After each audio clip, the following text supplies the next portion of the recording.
শোনানোর কারণে তোমার মা জানে গো আমার সোনগর পেটের চামড়া, আমার এই পেটের চামড়াটা নিখুঁত হয়ে আছে, কিন্তু বাবা এরপরেও বলে ডাক্তার ডাক্তার গো আমার পেট কেটে ফেলেন, এরপরেও আমার সন্তানের যেন কোনো অসুবিধা না হয়। জোরে জোরে বলুন না সুবহানাল্লাহ। যুবক রে, ওই ডাক্তার আর একটা কথা আমাকে আশ্চর্যজনক বলেছিল ভাই আমরা যখন সিজার করি মহিলাদেরকে আর অজ্ঞান করা হয় না। ও বাবাজি আমার সোনা মানিকেরা, ওখানে লিখেন ওখানে লিখে দেন, আমি সবগুলো বলবো, ওখানে লিখে রাখেন।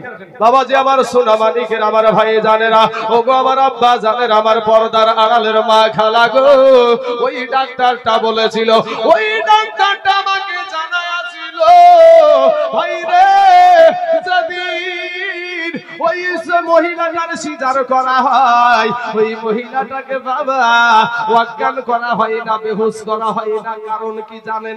যে একজনের বাচ্চা আর একজন উলট পালট করে নেওয়া একটা খবর বেরিয়েছিল না বাবা, খবর বেরিয়েছিল, তো ওর কারণে বলছে ভাই আর অজ্ঞান করা হয় না, তাদের জ্ঞান থাকে, তারা অস্ত্র দেখতে পায়, চাকু দেখতে পায়, ছুরি দেখতে পায়, বেডে শুয়ে আছে, কিভাবে ডাক্তার কিভাবে মারছে ছুরি এটাও দেখে, দেখার পরেও স্তব্ধ হয়ে পড়ে থাকে।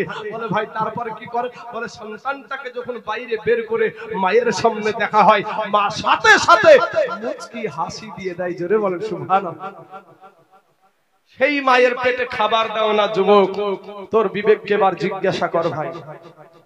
বেশি কথা দরকার হয় না বাবা, বিবেকের আদালত তো আল্লাহ দিয়েছেন কি ভাই? প্রত্যেকটা মানুষের বিবেকের আদালত আছে। তোমার বিবেককে জিজ্ঞাসা করো ভাই। একটা আপেল যদি একটা আপেল কিনে নিয়ে যদি আমার শ্বশুর বাড়িতে আমি যাই, বা আপনার শ্বশুর বাড়িতে গেলেন, আপনি সালাজ ভাই বুঝেন আপনারা, সালাজ ভাই মানে সমন্দির বউ, এই সমন্দির বউকে নিয়ে যায় যদি একটা আপেল নিয়ে যায় যদি দেওয়া যায়, তো এখনকার জামানাতে তো সমন্দির বউ সালাজ ভাই যা নুন দাই সব ডাইরেক্ট হয়ে গেছে, এতে কোনো পর্দা, তোমার তো নুন দাই, কথা বলো না কেন ঠিক মতন, কথা বলো না কেন ঠিক মতন। কিন্তু বাবা এদেরকে দেখে ভয় করার কথা আমার নবী বলেছে। জোরে বলো সুবহানাল্লাহ। তো যাই হোক, আমার ওদিকে কথা না, তো একটা আপেল কিনে নিয়ে শ্বশুর বাড়ি গেছে, সালাজ ভাজের হাতে দিয়েছেন, তো এই জায়গাটাকে আপনারা কি বলেন? এটাকে হাতের এই জায়গাটাকে কুনই, আমরা কহিনে টহিনে কুনই বা কহিনে যাই হোক না কেন, ও তো আপনার পাঁজরে এমন গুতা মারবে, আপনার পাঁজর কানা করে ফেলবে। কেন? ওই যে একটা আপেল দিয়ে গেছেন, ওর জন্য নিয়ে যাবে এতড়ি, ওর জন্য শ্বশুর বাড়ির জন্য বাইতে হবে এতড়ি, তাহলে খুশি হবে। আর ওই একটা আপেল নিয়ে গেছেন, তো মগা বলছে, ওই সালাজ ভাই বলছে, মগা তুমি কাজ পাওনি, তুমি এই একটা আপেল দিয়ে শ্বশুর বাড়িতে উঠে এসেছো, গুড় দিয়ে খাওয়ার পরে ছুটি দিয়ে শাশুড়িকে যে বলছেন, মা দেখেন তো আপনার বৌমা জ্বালাচ্ছে, আপনার বৌমা বদমাইশ করে, বল তোমারও যে কাণ্ড জ্ঞান নাই, তুমি একটা আপেল হাতে করে কি দিয়ে এসেছো বাড়িতে? কিন্তু আপনি ওই একটা আপেল আপনি কিনার পরে আপনি আপনার মায়ের কাছে যান, একটা নিয়ে যাওয়ার কারণে সালাজ ভাজও খুশি না, শাশুড়িও খুশি না, ওই একটা আপেল কিনে আপনার মায়ের কাছে যান, মাকে গিয়ে বলেন, মা ওগো মা আমার পকেটে টাকা নাই মা, তো তোমার জন্য আমি একটা আপেল নিয়ে এসেছি মা, এটা খেয়ে তুমি খুশি হও। বলেন মা খুশি হবে না বেজার হবে? কথা বলেন না কেন, খুশি হবে না বেজার হবে? খুশি হবে। এই হলো মা। একই বলে মা। ওরে মা দুঃখিনী এই অভাগিনী সন্তানের নয়ন মোহনীরে, ওরে মায়ের চরণের তলে বেহেশতের ঠিকানা, সেই মায়ের তোমরা কেউ দুঃখ দিও না, সেই মায়ের তোমরা কেউ কষ্ট দিও না। যুবক যারা মায়ের সাথে রাগারাগি করে আছো ভাই, তুমি ভাবছো যে আমার বিবিকে জাতা মাতা বলে, আর তোমাকে তো ভাই কান পড়া, শুধু তোমাদেরকে কান পড়া দেয় না, মৌলবীদেরকেও দেয়। চাচা আপনাদেরকে যে দেয় না তা না, কিন্তু সবগুলাকে মেজারমেন্ট করে চালাতে হয়, কোনো অসুবিধা হয় না। এটা টুক তো ইদুক হবি, হাড়ির পাশে হাড়ি থাকলে ঠক্কর লাগবে না বাপ? ঠক্কর লাগবে। তো ভাই সবগুলাকে বিবিকে বলছিলেন তুমি লাঠি দিয়ে বাড়াও শুধু। হুন্না লিবাসুল লাকুম আনতুম লিবাসুল লাহুন্না। স্ত্রী হলো স্বামীর পোশাক আর স্বামী হলো স্ত্রীর পোশাক। কিন্তু কান পড়া দিতে দিতে তোমার মাকে তুমি কি খেয়েছো? এই যে বাজার, ঈদের বাজার গেল, তুমি তোমার বিবির বাজার করলা, সন্তানের বাজার করলা, তোমার আরো শ্বশুর শাশুড়ি শালা টালার বাজার করলা, কিন্তু তোমার মা জননী তুমি বাজার করলা না, তোমার আব্বা জানের তোমার বাজার করলা না। যুবক রে শোনা, তোমাদেরকে একটা কথা বলি, এই কালোখালীর জমিনে বিবিতে লালবাগের লাল ঘর দেখায় যে এরকম ইতিহাস আছে না নাই গো? বহুত আছে। চাচা বলছে বহুত আছে।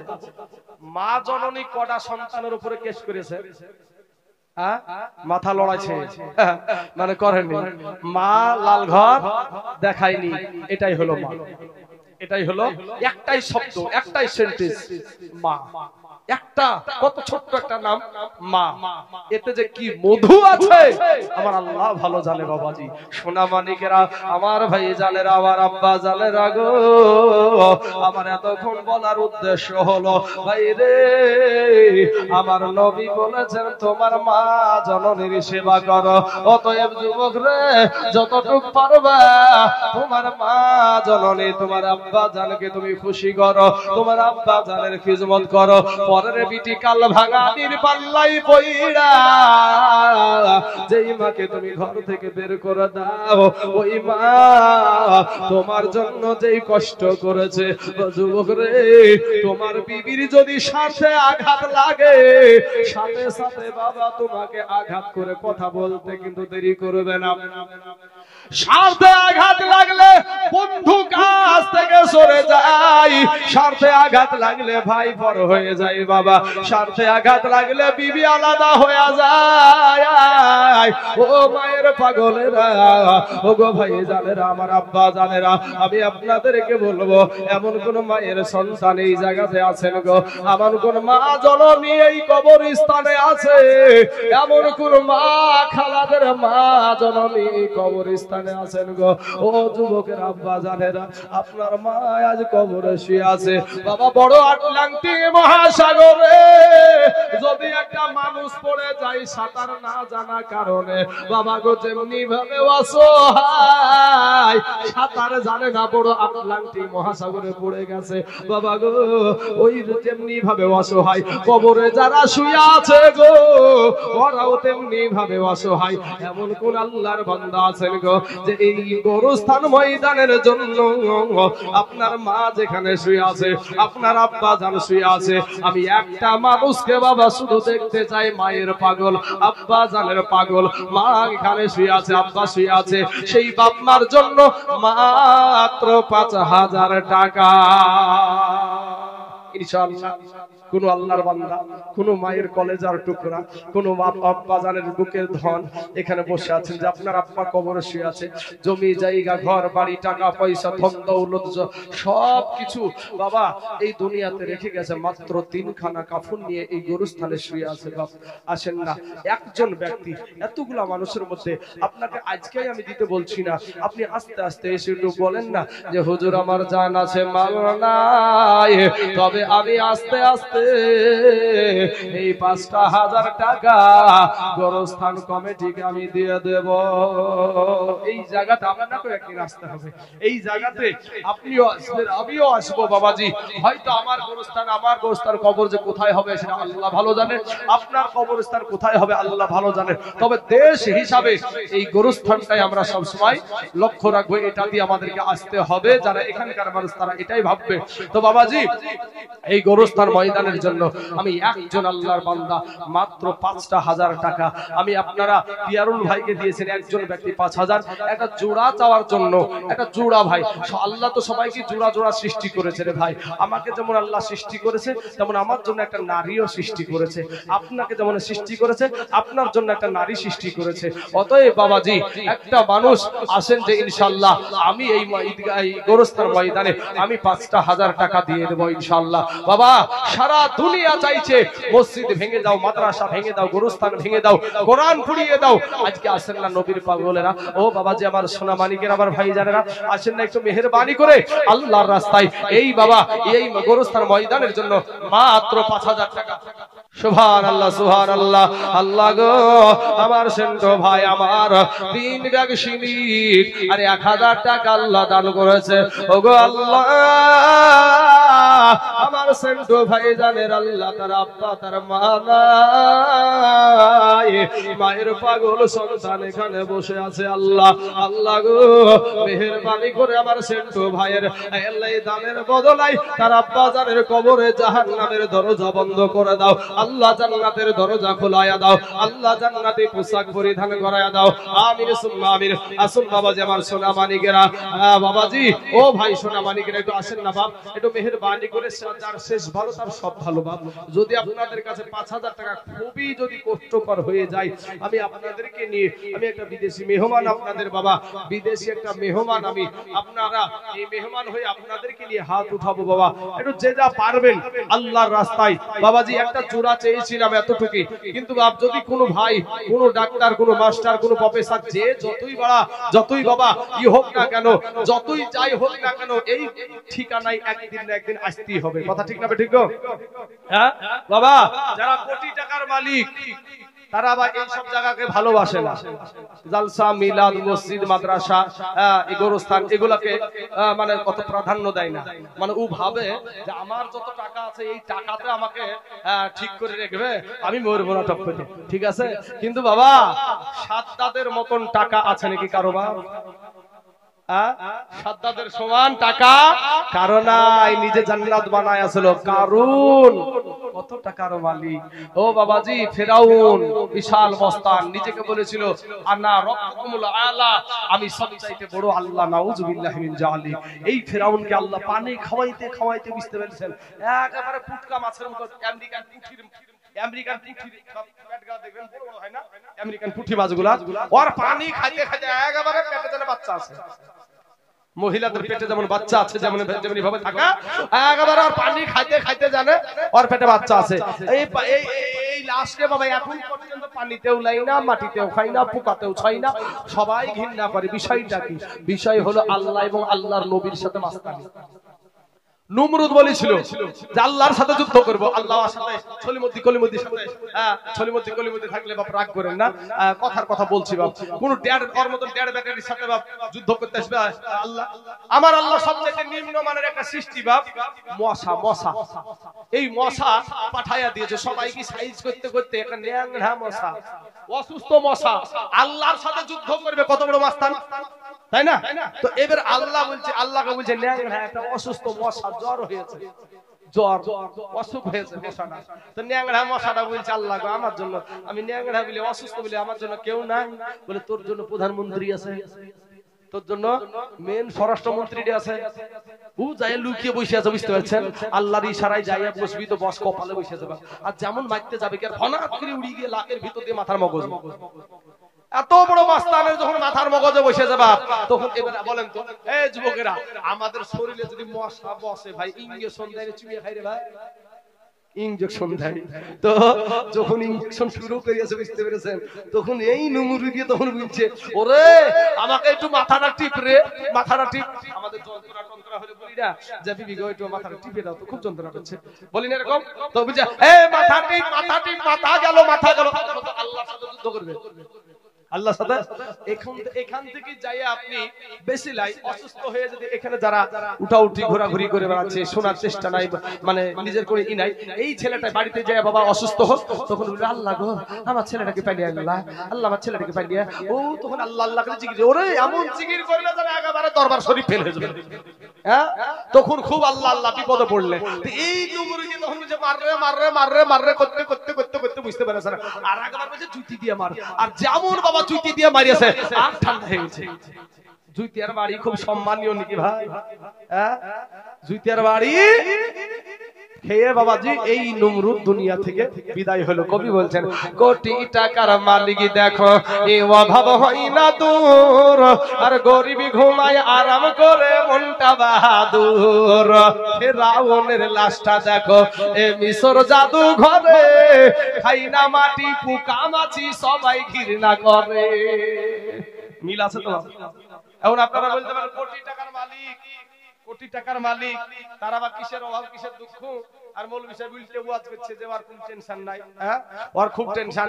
কোটি টাকার মালিক দেখো অভাব হয় না দূর, গরিব ঘুমায় আরাম করে মনটা বাহাদুর। আপনি বহরমপুরের বাজারে যান, বিবিও চাকরিজীবী মিলিয়ে এলেন, ভাই একটু বুঝেন, বুঝার চেষ্টা করেন, এই বুঝা বুঝেন না।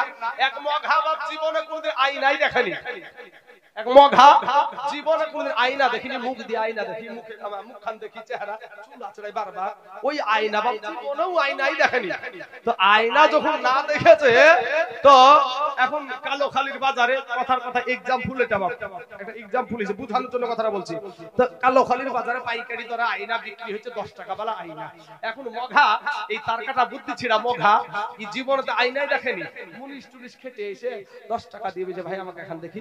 আয়নাটা দিয়ে লিয়ার পরে আয়নার দিকে তাকিয়ে দেখছে যে আয়নার ভিতরে একটা মানুষ, আয়নার ভিতরে কি মানুষ, কি তখন কি না কি ভাই বাবা। ওই যে আমাদের সমাজে একটা কথা আছে না, যে আসমানে এক ফুট আর জমিনে এক ফুট করে চলে এসছে, আছে না চাচা এরকম একটা কথা। তো ও ভাবছে যে এত আশ্চর্য জিনিস, বিশাল জিনিস, ও বগলের ভিতরে ভালো করে লুকিয়ে নিয়ে বাড়িতে চলে গেছে। বাড়িতে যাওয়ার পরে ভাববো ও যাইয়া বাড়িতেও কাউকে দেখায় না, বাড়িতেও কাউকে দেখায় না, ও যে বাড়িতে যে লুকিয়ে রেখে দিয়েছে। প্রত্যেকদিন দুপুর বেলায় একবার করে আপনার মুখ টুক ধুয়ে গোসল টোসল করে খাওয়া দাওয়া করে তেল তেল মেখে একবার করে দেখে।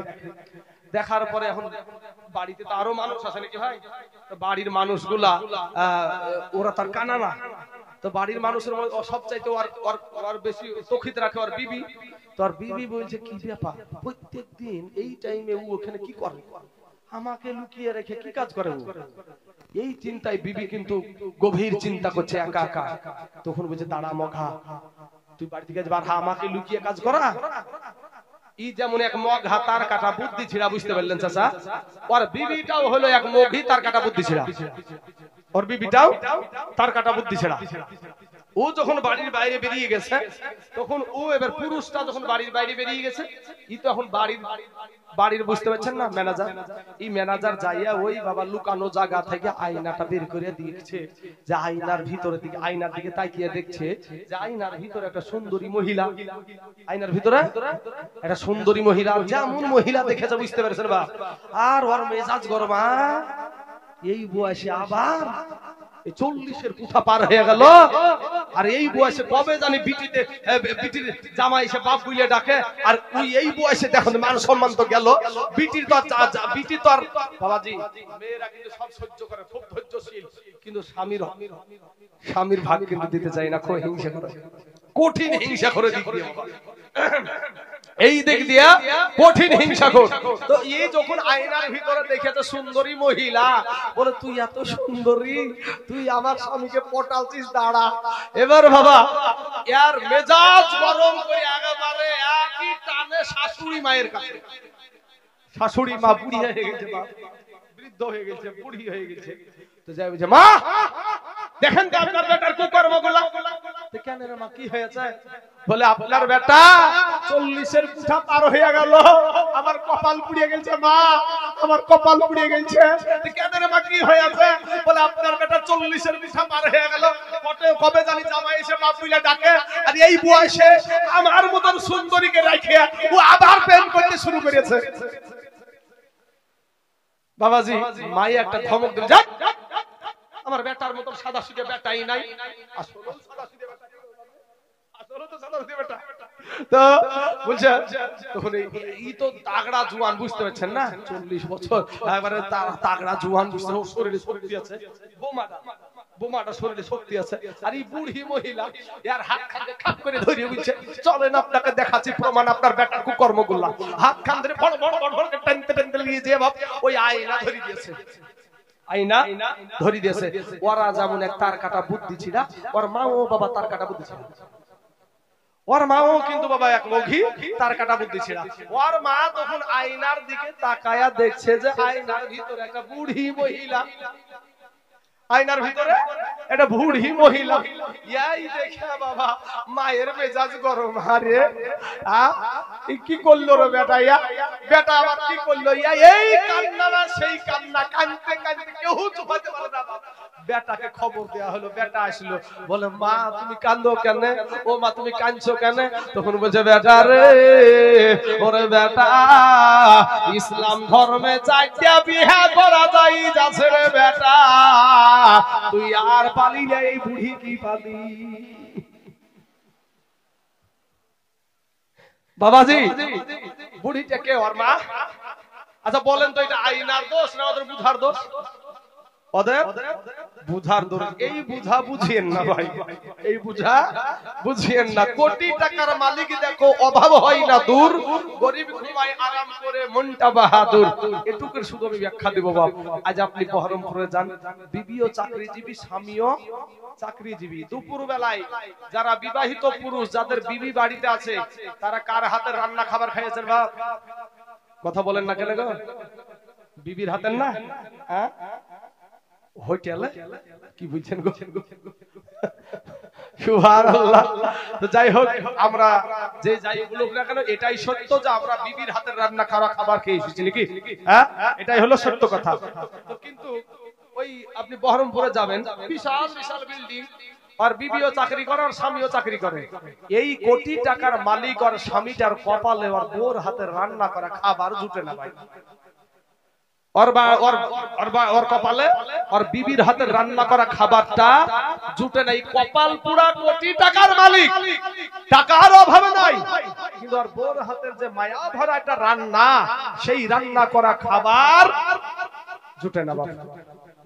কোথায় পেল খাবারটা? কোথায় পাই? তারা কি খাই না? খাই।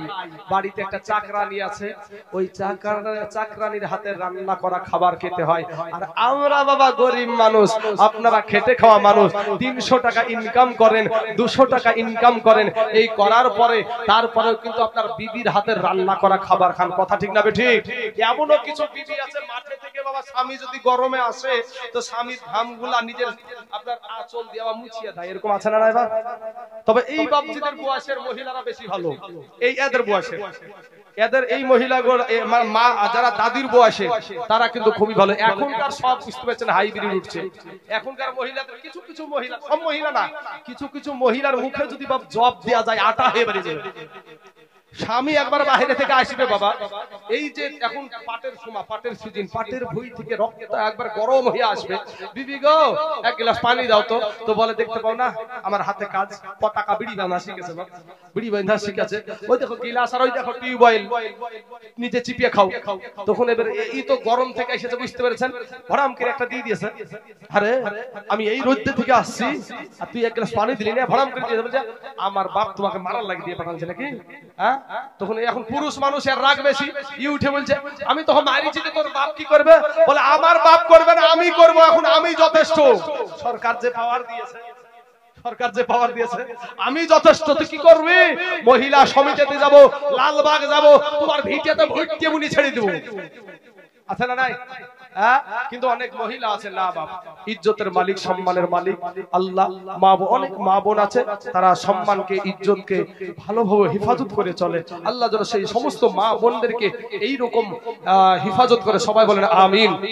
তা বাবাজি যেই কথাটা বলছিলাম, যে এবার এই মহিলারা তারা যখন বৈকাল বেলা হয়, বহরমপুরে একটা ফিল্ড আছে, এই যুবকেরা একটা স্কয়ার ফিল্ড আছে না নাই ভাই? স্কয়ার ফিল্ড আছে, ওই ফিল্ডে দেখবেন বৈকাল বেলাতে একেবারে সব ঝাগ বেঁধে বেড়ে বেড়াচ্ছে, ঠিক আছে? কোনটা যে কার বউ আর কোনটা যে কার বিটি কিছুই নাই, কিছুই ঠিক নাই বাবাজি। এখন এই কোটি টাকার মালিক এসে দেখছে বাড়িতে সন্ধ্যা 7টার সময় এসেছে, মাউরের মতন, এতিমের মতন বাড়িতে ঢুকছে বাবা। ঢুকে দেখছে বিবিও নাই, বিটিও নাই, বেটাও নাই, টেনশন। বিবিকে কিছু বললি তো বৃদ্ধা আঙ্গুল দেখাবে, তোর চাকরি করার টাকা আমি খাই না, আমার চাকরি কর আমি টাকা খাই। কথা ঠিক না ঠিক? হ্যাঁ। তো এখন বিবিকেও বেশি চাপ দিয়ে কথা বলতে পারে না। সন্ধ্যা 7টাতে বাড়িতে প্রবেশ করেছে, এতিমের এতিমের মতন মাউড়ের মতন বাড়িতে ঢোকার পরেই বাবাজি বিবি নাই, বেটাও নাই, বিটিও নাই, টেনশন। বিটি যে কার সাথে প্রেম করে বেড়াচ্ছে তার ঠিক নাই, বেটা যে কার সাথে মাতলামি করছে মদ খাইয়া তাও ঠিক নাই, আর বিবি যে কার সাথে কখন যায় তাও তো ঠিক নাই। এতিমের মতন বাবা ওই চাকরানির হাতে দুটো ভাত খাইয়া মাউড়ের মতন বালিশে মাথায় দিয়ে শুয়ে পড়লো। কিন্তু বাবা আপনারা গরিব মানুষ, খেটে খাওয়া মানুষ, আপনারা সারা দিন মানে হাড় ভাঙা খাটনি করেছেন, 300 টাকা ইনকাম করেছেন, সন্ধ্যা 6টাতে আপনি বাড়িতে প্রবেশ করবেন, আপনার বিবিও বাড়িতে, আপনার বিটিও বাড়িতে, আপনার বেটাও বাড়িতে, আপনি সন্ধ্যা 7টাতে আপনি প্রবেশ করবেন, আপনার বিবি বাড়িতে, কথা ঠিক না ঠিক ভাই? আপনার বিবি বাড়িতে, আপনার বিটিও বাড়িতে, আপনি সন্ধ্যা 8টার সময় বাড়িতে প্রবেশ করবেন, আপনার বিবিও বাড়িতে, আপনার বিটিও বাড়িতে। এ বাবাজি ও টাকা কোটি টাকা ইনকাম করে, এরপরেও টেনশনে ঘুম হয় না, বেটা কই রে, বউ কই রে, আর বিবি বা কই রে, এই টেনশনে ঘুম আসে না। কিন্তু 300 টাকা বা খেটে খাওয়া মানুষ, এই মানুষটা বাড়িতে প্রবেশ করার পরে বিবির হাতের রান্না করা খাবার খাওয়ার পরে বিবিকে, আপনার বিবিকে নিয়ে, বেটাও তো বাড়িতে, বিটিও বাড়িতে, কোনো টেনশন নাই, বিবিকে নিয়ে নরম বিছানায় শুয়ে গেল, বিবির গলাখানা জড়িয়ে ধরে এমন ভাবে নো টেনশনের ঘুম দেয় রে বাবা। এই সারা দিন মান খাটাখাটনির কারণে শরীরটা ক্লান্ত হয় না, শরীরটা ক্লান্ত হয়ে যায়, নাকে একটা ডাক হয় না, হয় না ভাই? নাকে ডাক হয় না? ওরে ভাই নো টেনশনে এমন ডাক দেয়, নাকের ডাকে মনে হয় যে ডাক্তারের হরেন পর্যন্ত ফেলে দেবে, কোনো টেনশন নাই তো। আর বাবাজি ওই কোটি টাকার মালিকের কোনো ঘুম আসে না, টেনশন। যার যত টাকা আছে তার তত দুশ্মনও আছে, একটা জিনিস মনে রাখবেন, হ্যাঁ? যার যত টাকা আছে তার তত দুশ্মন আছে। ওরে সুদের টাকাই বন্ধু তুমি হইছো বড় লোক, এ দেখলে পারে দেই রে সালাম শত শত লোক, দেখলে পারে দেই রে সালাম শত শত লোক। যার টাকা আছে সুদ খেয়ে একাই অখাই বাবা, তাদেরকে সম্মান মানুষ উপরে করতে পারে, ভিতরে কিন্তু ঘৃণার নজরেই দেখে। তাই কবি বলছেন ওরে সুদের টাকাই বন্ধু তুমি হইছো বড় লোক, এ দেখলে পারে দেই রে সালাম শত শত লোক। আগে তারা ভাত পাইতো না, খাইতো আটার রুটি, এখন তারা রাখছে বাবা বাড়িতে কাজের বিটি। ওরে গরিবের হক মাইরা খায়া করছে কত সুখ, গরিবের হক মাইরা খায়া করছে কত সুখ, এ দেখলে পারে দেই রে সালাম শত শত লোক, দেখলে পারে দেই রে সালাম শত শত লোক। ওরে সুদের টাকাই বন্ধু তুমি হইছো বড় লোক, এ দেখলে পারে দেই রে সালাম শত শত লোক। উপরে যতই মিল দিয়ে থাকুক না কেন, ভিতর থেকে ঠিকই ঘৃণা করে সুদখোরকে, ঘুষখোরকে, বাবাজি মদখোরকে, গাঁজাখোরকে। সামাজিক যারা মানুষ তারা ভালো নজরে দেখে না। বাবাজি আমার সোনা মালিকেরা, আমার ভাই জানেরা, আমার আব্বা জানেরা, আমার পর্দার আড়ালের মা খালারা, তাই কবি বলছেন কোটি টাকার মালিক দেখো এই অভাব হয় না দূর, আর গরিব ঘুমায় আরাম করে মনটা বাহাদুর। ফেরাউনের লাশটা দেখো এ মিশর জাদু ঘরে, খাই না মাটি পোকা মাছি সবাই ঘৃণা করে। হৃদয় থাকিতে যারা এ নম্রতা সদা, রহমত আসিবে সে প্রভুর ওয়াদা। বড়র বড়াই থাকলে দিলে, বড়র বড়াই থাকলে দিলে রহমত আসবে না, আর নিজেকে নিজে ছোট মনে করিও সদা। উঁচু জমিন থেকে পানি নিচু জমিনে যায়, তেমনি কইরা খোদার রহমত আসে নম্রতা হৃদয়। ভোগ বিলাসের বাড়ি গাড়ি, ভোগ বিলাসের বাড়ি গাড়ি পড়ে রবে সব, থাকতে সময় স্মরণ করো আল্লাহ আমার রব। বাবাজি আবার শোনা ভাইরা, আমার আব্বা জানেরা গো, আপনাদেরকে একটা কথা শেষ বেলায় আমি অনুরোধ করি, বাপ নিজে নামাজ পড়েন এবং সন্তানদেরকে নামাজি বানান। খোদার কসম কিরে বলি ভাই, আপনার সন্তান যদি আটকা পড়ে যায় কিয়ামতের দিনে, ওই সন্তান বলবে যে আমার মা আমার বাবা স্কুলে না যাওয়ার জন্য আমাকে থাপ্পড় মেরেছে, আমি কলেজে যাওয়া না যাওয়ার কারণে আমাকে আঘাত করেছে, আমি মাঠের কাজ না করার কারণে আমাকে আমার মা আমার আমার বাবা আঘাত করেছে, কিন্তু মসজিদে যাওয়ার জন্য আমার মা আমার বাবা একটা দিনও আমাকে বলেনি, একটা আঘাতও করেনি। অতএব আমি যদি জাহান্নামে যাই তাহলে আমার মাকেও দিতে হবে, আমার বাপকেও দিতে হবে।